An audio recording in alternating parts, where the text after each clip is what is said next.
দুইটা kidney damage হয়ে গেছে। আমি একদিন এসে নামাজ পড়ে আমার বাড়ির গাটার মধ্যে মসজিদ রে বাবা, নামাজ পড়ে বাড়িতে যাইতেছি, আমার ভাই দেখি এরকম ঘরের সামনে সিঁড়িতে বসে কান্না করে। বললাম ভাই কি হয়েছে, আপনি কেন কান্না করতেছেন, কে কি কইছে?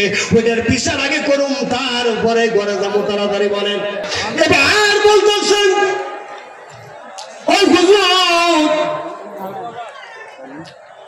আমার অবস্থা বেশি, শারীরিক অবস্থা ভালো না। আমি বললাম কি ভালো না?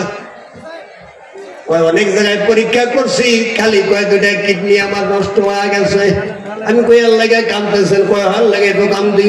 আমি বললাম বাইরে এটা কোনো ব্যাপার না, আমার আপনার পীর চান্দা পীর, পীরের পীর, অলির অলি, অলি কুলের শিরোমণি খাজা এনায়তপুরীর কদম ধরে ধরে আল্লাহ আল্লাহ খাজা এনায়তপুরীর কদম থেকে চিকিৎসা দিয়া দিবে। জোরে জোরে মারা হাওয়া। ভাইজান জমি বিক্রি করে 24 লক্ষ টাকা নিয়ে রেডি হয়েছে, মাদ্রাজ যাব। কোথায় যাবে? মাদ্রাজ যাবে 24 লক্ষ টাকা নিয়ে। আমি বললাম 22 লক্ষ টাকা করে রাখেন, 2 লক্ষ টাকা আমার সাথে নিয়ে চলেন।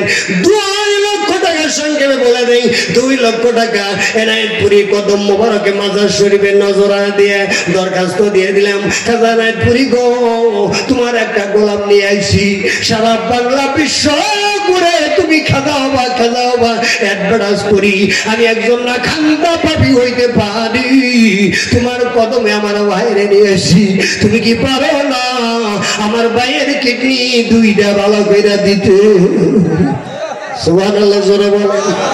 হুজরাত শরীফে খাজা কামালউদ্দিন নৌমিয়া বসা কদম বুঝি করে বললাম, হুজুর পাক আমার বড় ভাই এই অবস্থা।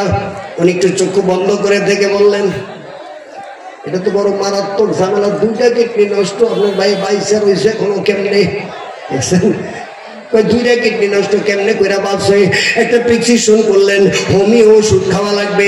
আপনারা হয়তো অনেকেই চিনবেন, টাঙ্গাইল পার্ক দুগুলিয়া এই মাহফিল একবার প্রধান বক্তা হয়ে আসছিল প্রফেসর আলহাজ আব্দুল কুদ্দুস সাহেব। উনার কাছ থেকে ওষুধ খাওয়া লাগবে, 6 মাসের কোর্স দিয়ে দিলেন। ও ভাইজান 3 মাস ওষুধ খাওয়ার পর আবার পুনরায় বন্ধুরে পরীক্ষা নিরীক্ষা করেছে, সব কিছু 100 ভালো হয়ে গেছে। আল্লাহু আকবার।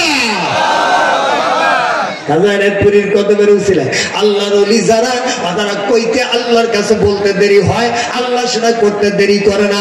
কিন্তু আমার মতো নবীর দোয়া কবুল হয় না, কথা ঠিক কিনা? আল্লাহ সকলকে বুঝদান করুক। মনে হয় আমার বড় ভাই আমার পিছনে বর্তমানে কষ্ট দিতেছি। ভাইজান আসছে মঞ্চে, মঞ্চে আসছে, আসতেছে। ভাইজান আমার একটু জিকির লা ইলাহা ইল্লাল্লাহ, লা ইলাহা ইল্লাল্লাহ, কালেমা লা ইলাহা ইল্লাল্লাহ।